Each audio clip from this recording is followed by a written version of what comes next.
Good morning mga paps. Nandito na naman tayo. Alas 7 ng umaga dito sa Riyadh, Saudi Arabia. Medyo malamig po ngayon.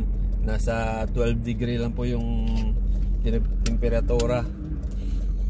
Pero baka mga next month po magtatag-init na rin dito at sobrang init naman. Ngayon medyo malamig talaga.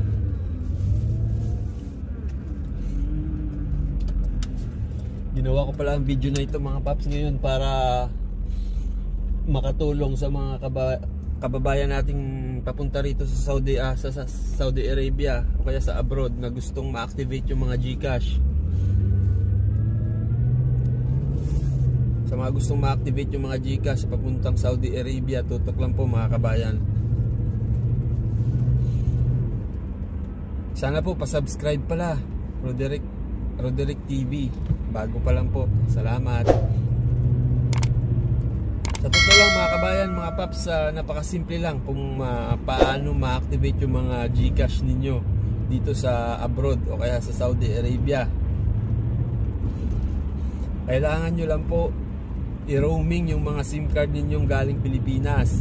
Kailangan po naka-roaming kayo bago kayo umalis ng Pilipinas.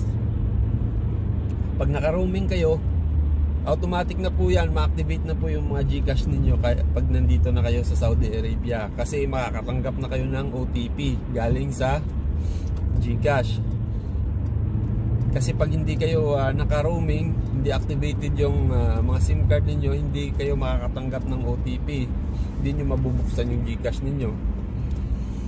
Yun lang kasimple mga paps. Kailangan nyo lang i-roaming yung mga GCash ninyo.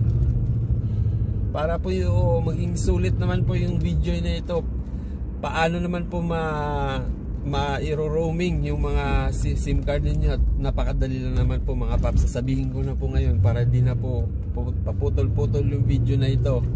Baka may katulad ng iba, may next video pa yun, napakadali lang naman. Para po mag-roaming ng mga SIM card ninyo papuntang ibang bansa o kaya dito sa Saudi Arabia, sa mga talk and text o kaya smart subscriber, kailangan nyo lang po isend ang roam on sa 333 before ng departure ninyo, 1 hour before ng departure, bago lumipad ang eroplano, bago nyo turn off yung cellphone ninyo. Send nyo po yung roam on to 333. Yun lang po kasimple. Pagdating nyo sa Saudi Arabia, naka-activate na po yan. Sa mga Globe naman po subscriber, auto roaming yung Globe. Pagdating nyo po ng ibang bansa o kaya dito sa Saudi Arabia, naka-roaming na po kayo. Automatic po, naka-roaming na kayo. Ganun lang po kasimple mga paps, mga kabayan. Medyo masarap magbiyahe ngayon kasi umaga pa, walang traffic mga paps. Mga paps, salamat pala, pa-subscribe naman po mga paps. Sana makatulong kahit ganito kasimpleng video lang. Salamat po mga paps. Thank you po, pa-subscribe na lang po. Thank you.